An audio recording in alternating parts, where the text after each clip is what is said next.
The humiliation happened on a night no one inside the Grand Viridian Hotel would ever forget, except the people who laughed. The restaurant was filled with polished marble floors, golden chandeliers, and men who wore power as comfortably as their tailored suits. This was the kind of place where deals worth millions were signed between sips of imported wine, where people believed money made them untouchable. And at the very center of that world sat Richard Hallstrom, CEO of Hallstrom Global, a man whose $2 billion empire controlled logistics, tech infrastructure, and political influence across 3 continents. To his employees, he was ruthless. To the public, he was brilliant. And to anyone beneath him, he was cruel. That night, the restaurant was hosting a private corporate dinner for Hallstrom Global's board members and investors. Every detail had been rehearsed. Every waiter had been warned, no mistakes, no delays, no excuses. That was the rule whenever Richard Hallstrom walked in. The staff knew the stories. Careers ended with a single complaint from him. Managers fired on the spot. Waiters blacklisted across the city. Fear followed his name like a shadow. Among the staff that evening was a new waitress named Emily Carter. She was 29 years old, quiet, observant, and clearly out of place among the polished veterans who had worked high-end dining their entire lives. This was only her 3rd shift. She wore the uniform stiffly, like armor that didn't quite fit. No one there knew her story.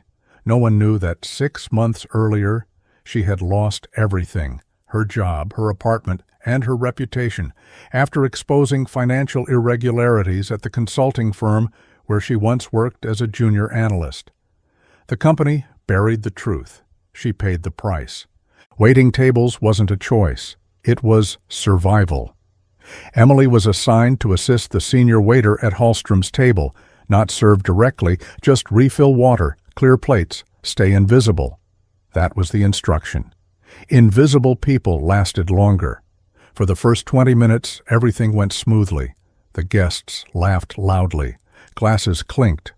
Richard Hallstrom spoke like a king holding court, bragging about acquisitions and future layoffs as if they were trophies. Emily moved carefully, eyes down, hands steady. Then it happened.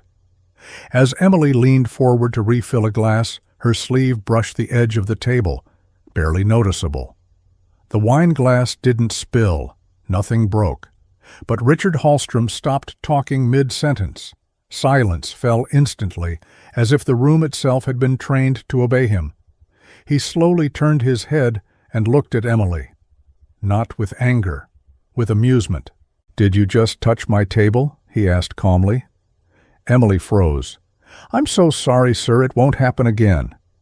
The senior waiter stepped forward immediately, apologizing, already trembling. But Richard raised a finger, stopping him. His eyes never left Emily. "No," Richard said softly. "I want her to apologize." Emily swallowed. "I apologize, sir." Richard leaned back in his chair, studying her like an object. Then he smiled, not warmly, cruelly.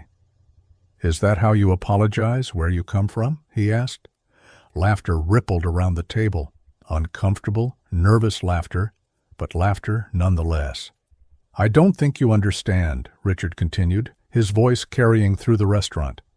"When someone disrespects me, they make it right." Emily felt her face burn. She could feel every pair of eyes in the room turning toward her. Managers stood frozen. No one intervened. No one ever did. Then Richard said the words that would destroy everything. "Get down," he said casually. "On the floor. Crawl back to the kitchen. Maybe you'll remember your place next time." The room went dead silent. Emily stared at him, certain she had misheard. Her heart pounded so loudly she thought others could hear it. She looked around at the managers, the guests, the security guards. No one spoke. No one moved. Some looked away. Others watched with interest. Richard tilted his head. "What are you waiting for?" he said. "Or would you prefer I call the owner and end your little career tonight?" Emily understood something in that moment. This wasn't about a mistake. This was about power, about breaking someone publicly. and everyone there was willing to let it happen. Slowly, with shaking hands, Emily knelt down. Phones began to come out. Someone whispered. Someone laughed again. Emily lowered herself onto the cold marble floor. Richard Hallstrom smiled, and as she placed her hands on the ground, beginning to crawl, no one noticed the look in her eyes. It wasn't shame, it was resolve. Emily crawled back to the kitchen with her head down, not because she was broken, but because she understood something the people watching her did not. Pride could be rebuilt. Timing was everything. Each cold tile against her palms burned the moment into her memory. Every whisper, every laugh, every phone camera recording her humiliation was being cataloged in her mind with terrifying clarity. By the time she reached the kitchen doors, her hands were trembling, not from shame, but from fury held in check. Inside the kitchen, chaos erupted. Plates clattered. A line cook swore under his breath. The sous chef cursed the dining room for allowing such a spectacle. But no one went back out there to stop it. No one ever did when money was involved. The restaurant manager pulled Emily aside, pale and sweating, offering weak apologies without meeting her eyes. He told her to take the rest of the night off. He said it would be handled internally, a phrase Emily recognized as code for nothing will happen. She nodded, removed her apron, and walked out through the staff exit into the cold night air. She didn't cry, not on the street, not on the bus ride home, not even when she reached her small studio apartment and locked the door behind her. Instead, she sat on the edge of her bed and took out her laptop. It was old, scratched, and slow, but it was the same machine she had used during her former life, the life no one in that restaurant knew about. Before she was a waitress, Emily Carter had been a data analyst specializing in compliance audits and forensic accounting. She had helped uncover falsified balance sheets and shell company laundering for clients who wanted protection from lawsuits. She knew how powerful people hid their crimes. She also knew how sloppy they became when they believed themselves untouchable. She opened a folder labeled simply Hallstrom. Inside were files she had never expected to need again. 6 months earlier, during her time at the consulting firm, she had worked indirectly on a subcontracted audit involving Hallstrom Global. The case had been reassigned suddenly, locked away, and buried under layers of legal privilege. But Emily had kept copies of the metadata, transaction logs, server timestamps, offshore routing patterns. At the time, she hadn't known why it mattered. Now she did. She replayed the moment in the restaurant again in her mind. Richard Hallstrom's voice, the confidence, the certainty that nothing could touch him. Men like that always made the same mistake. They believed fear was permanent. Emily spent the entire night cross-referencing data. She traced shell corporations through Cyprus and Singapore. She identified digital signatures that matched internal Hallstrom global systems that should never have touched those accounts. By sunrise, she had something dangerous. Not proof yet, but a map. The next morning, the video hit social media. Someone had uploaded the footage of Emily crawling across the restaurant floor. The caption read, "CEO puts waitress in her place." It spread fast. Comments poured in, some horrified, many mocking. Memes appeared within hours. Richard Hallstrom's name trended for all the wrong reasons. His PR team released a statement calling the incident a misunderstanding and praised his high standards. Emily watched it all without emotion. Instead of responding publicly, she did something far more effective. She sent 3 anonymous emails, one to a financial crimes journalist she used to work with, one to a regulatory watchdog in Brussels, and one to a rival firm that had been quietly investigating Hallstrom Global for years, but lacked insider data. Attached were samples, just enough to raise eyebrows, just enough to force questions. By afternoon, Richard Hallstrom was no longer smiling. His office phone wouldn't stop ringing. His legal team demanded explanations. His board requested emergency meetings. Stock analysts began asking about unverified allegations tied to offshore discrepancies. The empire didn't collapse that day, but for the first time, it cracked. And Emily Carter? She returned to the restaurant that evening, not as a waitress. She walked past the front doors without looking inside. She had far more important work to finish. By the third day, Richard Hallstrom understood that something was wrong. Not publicly wrong. His face still smiled from magazine covers. His name still carried weight in boardrooms. But internally, the machinery that protected him had begun to grind and resist. Meetings that were usually ceremonial turned tense. Advisors spoke carefully, choosing words like anomalies and irregular patterns. Lawyers stopped reassuring and started asking questions. Richard hated questions. He sat in his glass-walled office overlooking the river, fingers steepled, listening as his chief legal officer explained that a regulatory inquiry had been informally initiated. Informal meant dangerous. It meant someone had whispered to the right people. It meant there was smoke, even if no one could yet see the fire. Richard demanded names. He demanded sources. He demanded loyalty checks. And yet, no one could tell him where it had started. Meanwhile, Emily worked in silence. She hadn't contacted the journalist again. She hadn't posted a single word online. Her power was invisibility. From her apartment, she rebuilt the data structure piece by piece, layering timelines, visualizing fund movements, tagging executive authorizations. She wasn't rushing. Rushed accusations collapsed. Precision destroyed empires. She discovered patterns even she hadn't expected. Hallstrom Global had been inflating operational losses in one subsidiary while siphoning capital through a logistics firm that existed only on paper. Executive approvals were routed through a legacy authentication protocol, one Richard himself had insisted on years ago to maintain central oversight. His signature was everywhere, not figuratively, digitally. Emily paused when she saw that, not because she was afraid, but because she realized the scale of what she was holding. This wasn't just corporate misconduct.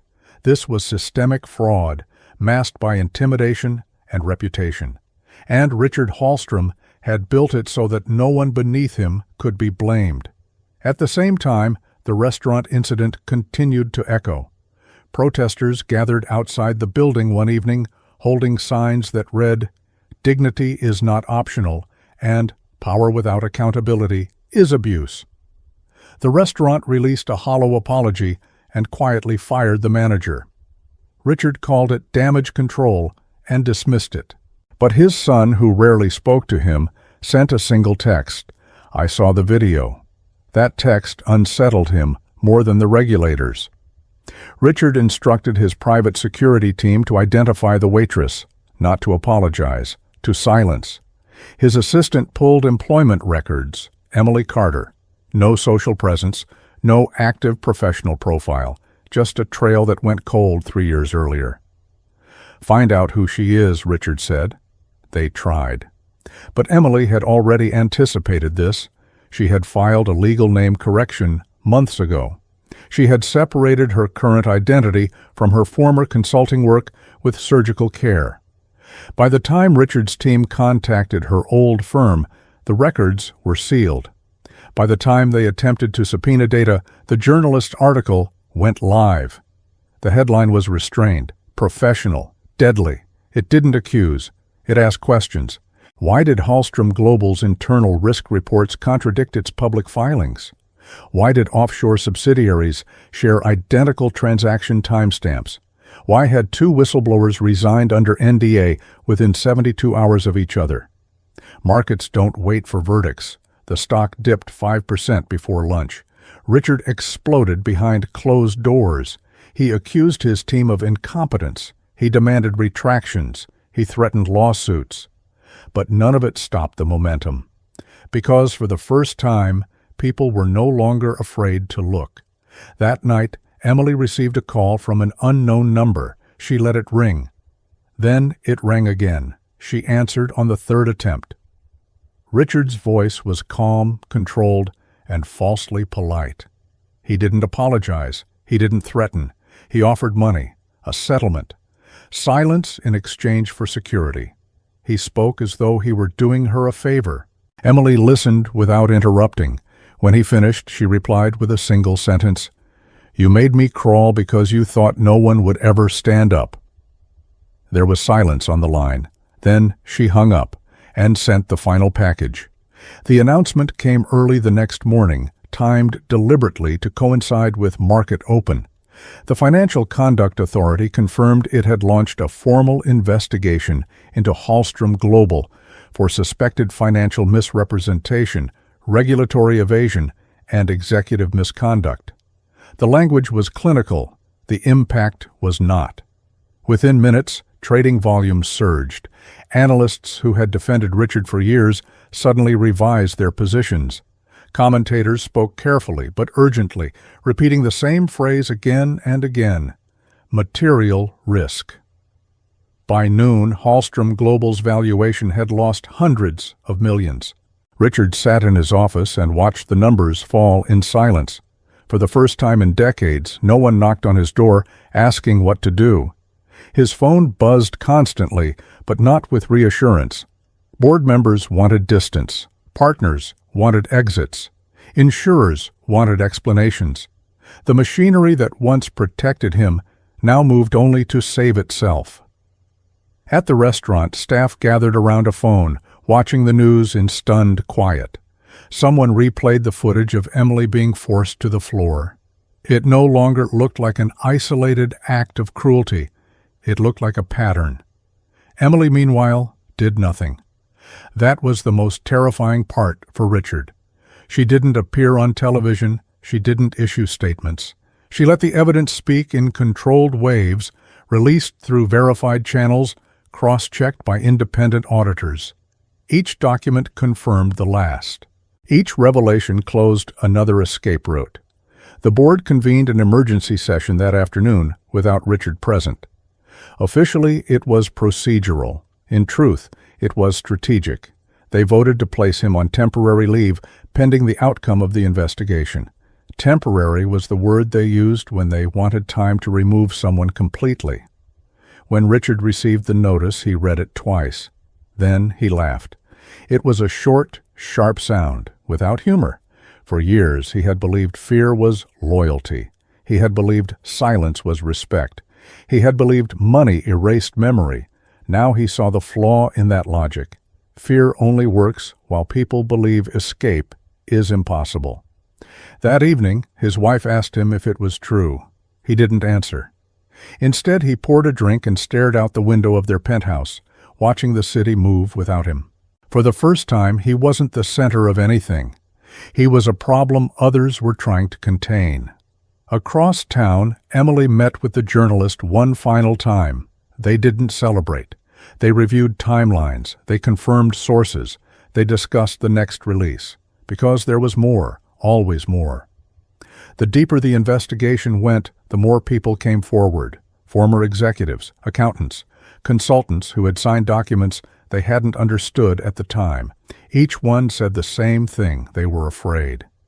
Emily understood that fear. She had felt it on the floor of that restaurant. She had felt it in the silence afterward. And she knew something else too. Fear loses its power the moment someone refuses to carry it alone. The following morning, a second article published, this one named names. It detailed internal emails. It linked executive bonuses to falsified performance targets. Richard's name appeared repeatedly, no longer protected by euphemism or distance. His lawyers called Emily again. She didn't answer. By the end of the day, international regulators announced coordination. Banks froze lines of credit. Major clients suspended contracts. Hallstrom Global was no longer collapsing quietly. It was unraveling in public. And Richard Hallstrom, the man who once made others crawl to remind them who held power, sat alone in a room full of glass and finally understood something he had never learned before. Power does not disappear all at once. It leaks slowly, relentlessly. And there was nothing he could do to stop it. The fall of Hallstrom Global did not come with a single dramatic collapse. There was no moment where the lights shut off or alarms rang.